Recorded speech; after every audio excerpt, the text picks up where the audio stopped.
చీరలోని గొప్పతనం తెలుసుకో, ఈ చీర కట్టి ఆడతనం పెంచుకో.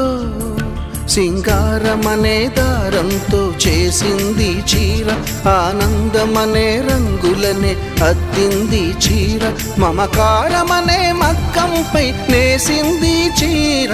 చీరలోని గొప్పతనం తెలుసుకో, ఈ చీర కట్టి ఆడతనం పెంచుకో.